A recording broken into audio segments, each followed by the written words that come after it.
With President-elect Joe Biden choosing to elevate some elected officials into his cabinet, we're now entering the season of special elections, and one is coming up very soon for Louisiana's 2nd District.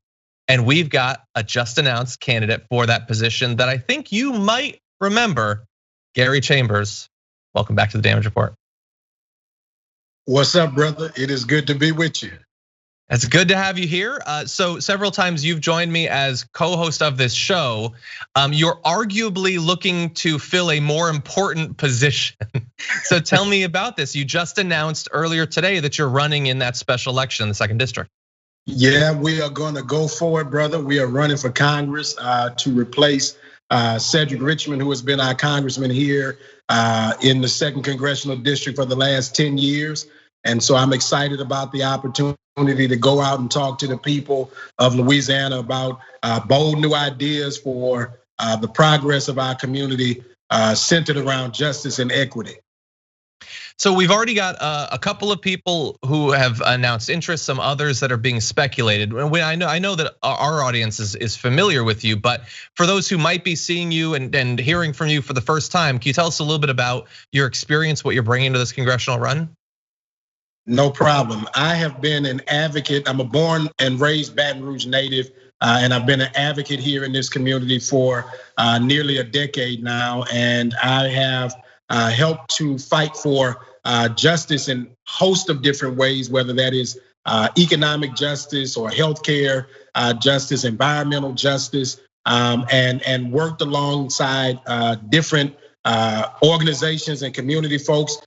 Most of y'all probably know me for leaning into Connie Bernard at the school board meeting here in Baton Rouge. That's kind of my flavor. I'm very direct and to the point, and about doing what's right. You know, this is gonna be a people power campaign because everything I've done has been centered around the people. You know, when we look at Louisiana, our state ranks number 50 in the nation. And so anybody saying that we're doing a good job, they're just not being honest with you. That's just not the truth. What we need is policies that are centered around creating opportunity, right? That's why I support the Green New Deal, because it's gonna bring in jobs to our community where we've been married to a particular industry for so long that we are doomed to either their successes or their demise. And we've got to diversify our state's economy, right? Because we're currently losing jobs in the oil and gas industry in our state. We got to talk about Medicare for all, and this pandemic has given us a great example in the most hurtful of ways of why every American needs to have health insurance, right? That it should be a right, not a privilege, and that until we take profit out of the services of healthcare, people are not going to get equitable care. And so when we talk about policing in America and the injustices that we saw all through 2020, we've got to be honest. I live in the most incarcerated place in the world. Okay, that I live in a parish that has 11 different police agencies. And so to tell me that more police and more dollars to policing is going to solve the crime problem, Louisiana ranks number 50 in crime. So that is a lie. We are the most incarcerated and we spend a ton of money on policing, and we're number 50 in crime, which means that more money to police will not solve the problem. And so I want to lead a data-driven justice approach towards how we build a more just and equitable future for our children. Wow. Yeah, no, I hadn't known some of those rankings. That's absolutely devastating. And as you said, you're a lifelong resident. I know in the video that your campaign put out today, you talked a little bit about your family history. Can you tell us a little bit about that for people who might not have seen the ad? Yeah, man, you know, I have a complex story like many Americans. My favorite poem is by Langston Hughes, and in the poem he talks about his mother to son, and he talks about life ain't been no crystal stairwell for me. And I have had a journey. When I was born, my mother committed suicide when I was 2 months old. And my father struggled with alcoholism as a result of being left with 3 children and not knowing how to pick up the pieces. And my aunt and uncle stepped in and became my mother and father. And my village stepped up in a way that helped produce this joyful warrior that everybody sees. I think that we can maintain our joy and fight.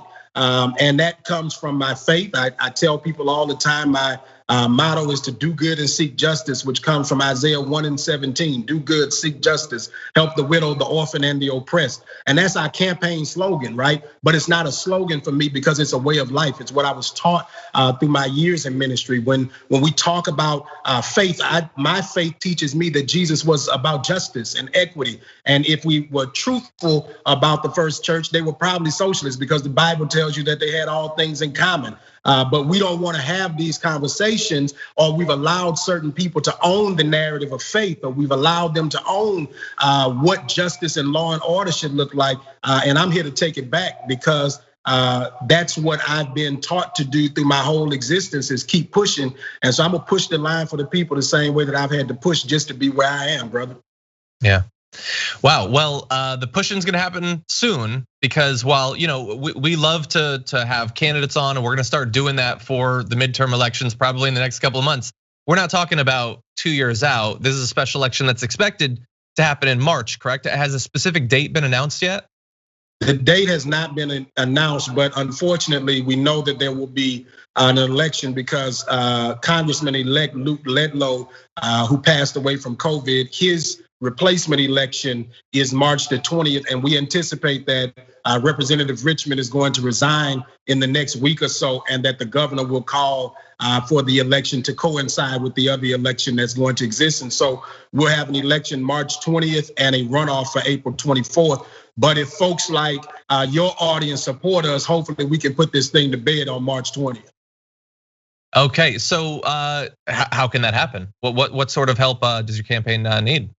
So we need financial resources, we need volunteers, we need people who are willing to make phone calls and write letters. And we're gonna knock doors. We're gonna do it as safely as possible with all of the PPE equipment, but we're gonna touch all 10 parishes of this district because we believe that you gotta be in these communities to know the issues of these communities. So you can go to chambersforcongress.com and make a contribution to support us. So far, we've had over 3,000 people give to our campaign since we launched our Act Blue. And today alone, we've raised over $20,000 since we dropped our announcement video. And so I'm excited about that. And it says that there are people all over this country who want to see this change happen. Awesome. Sounds awesome. Obviously, for us at TDR, it would be a loss for you to go to Congress, but arguably a much bigger gain for the people of the district and for the country. So best of luck to you, and let's keep talking as this campaign continues. Thank you, brother, and I appreciate you. And hopefully we get some more conversations before this thing takes off all the way. I can guarantee it. Thank you, Gary. Thank you.